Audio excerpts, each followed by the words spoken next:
Hello and welcome to my channel. My name is Lynn and today I am crafting with the latest release from Crafty Meraki, and I have here the Meraki Artisan Flora Dies Rose. This is a gorgeous layered rose die set, and there are three different, or actually four different die plates. But what you'll see me die cut now are the three main ones that will get you the largest bloom. So it's kind of like a fully bloomed rose.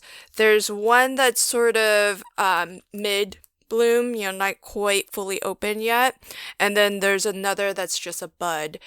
What's really cool is that each of these three are separated so that you have all of the pieces that you need for each of those flowers. That way, if you need, for example, like let's say you wanted one big rose fully bloomed, but you might want maybe two or three additional buds or like smaller blooms.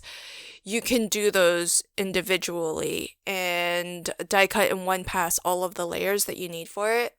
So what I did was I die cut everything out of white, and I'm going to show a really quick and easy way to color all of your pieces.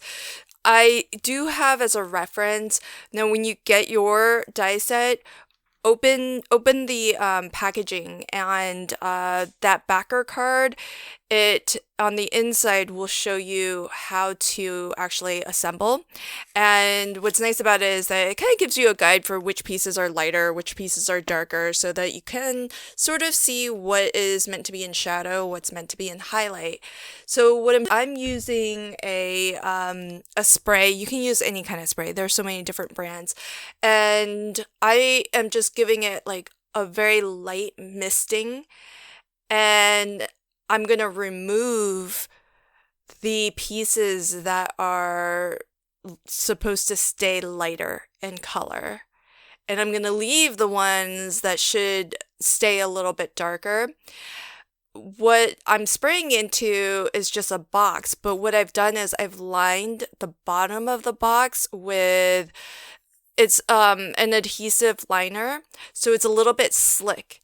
And that's why I am able to just flip those die cut pieces down and sort of smush them a little bit on that white liner, because if you didn't have a liner there, whatever you sprayed down, it would just get absorbed into your box. But this helps you to kind of save some of that medium, and you can just smush your die cuts into it and pick up that ink. So that's what I'm doing here in between sprays. But the nice thing with doing this technique is it's all guaranteed to match, because it's all the same spray. I'm not using different colors. I just keep misting the pieces that are supposed to get progressively darker. They're just getting progressively more layers of the spray. And in between those layers, I'm just picking up the excess that is in between those die cut pieces, and that way nothing goes to waste. I'm gonna use all of that beautiful medium, and it just helps me to also a little bit control, how saturated these elements get. Now, I did start off by actually lining all of my my cardstock before I die cut. I did line it with double-sided adhesive tape, and I buy those by the sheet. So when I pull off the adhesive to put that onto my cardstock, that's basically what I'm using to line the bottom of my spray box there.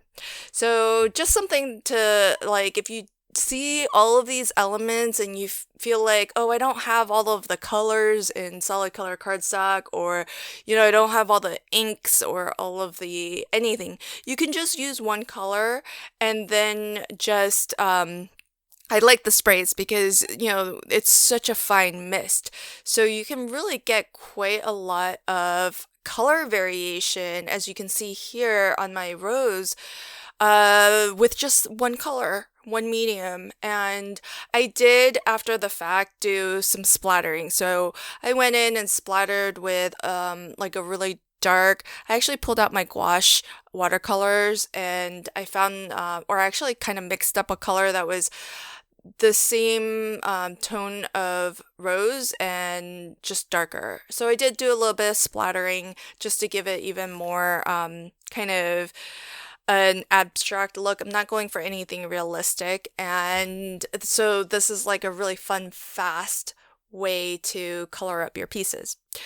So as I'm assembling this, I do want to mention that my video today is part of a collaboration hop. So I hope you'll hop along to the other designers who are sharing their creations featuring the February Meraki Hugs release.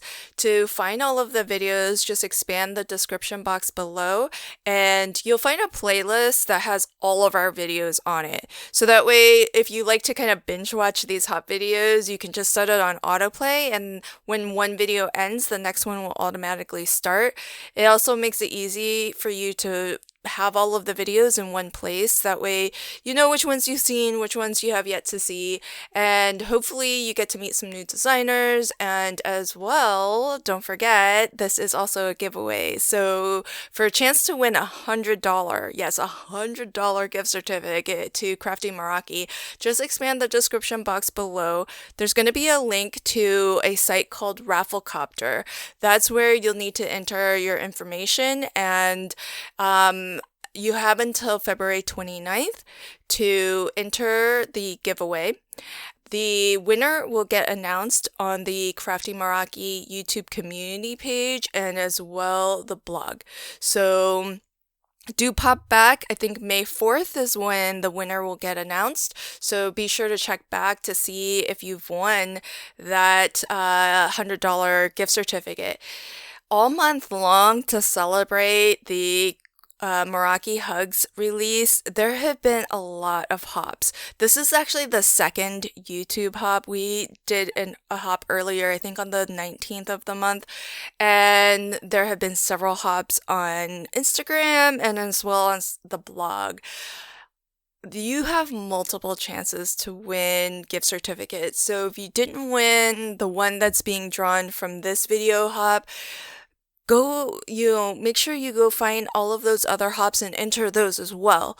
You'll only be able to win one time, but there are multiple prizes being given away. So if you find those other hops, then you're just going to increase your chances of winning. So do pop on over to Instagram. Just start at the Crafty Meraki profile, and you'll find the various Instagram hops there. There was also a blog hop on the Crafty Meraki blog, so check there first, and then make your way around to the other designers who were hopping. Now that I have all of my elements and I did all of the leaves, so the fourth die plate gives you all of the various leaves and foliage. They're not quite as layered up.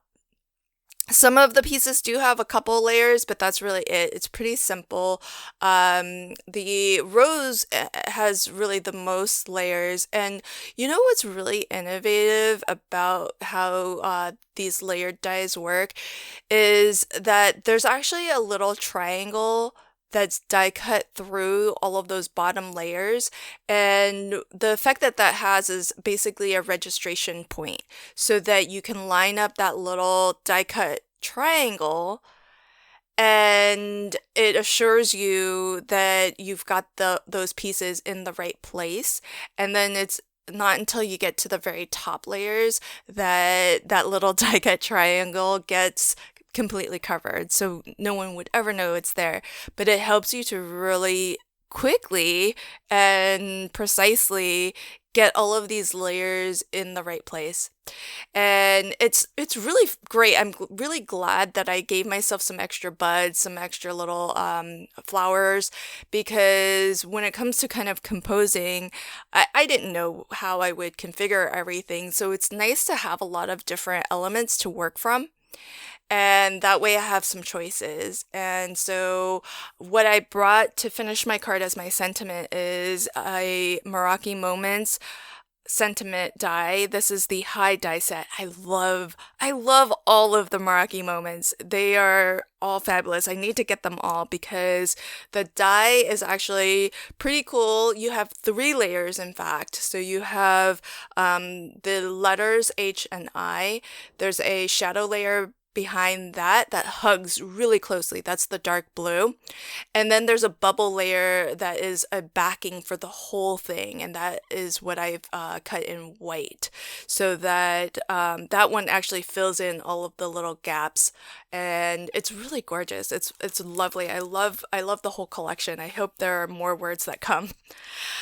Thank you so much for joining my video today, and I hope you'll hop along and check out all of the other videos on this hop. Again, you can find all of them in the playlist that is linked to in the description box below.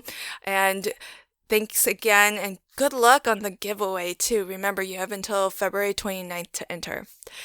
Until next time, happy crafting and have a fabulous day. Bye.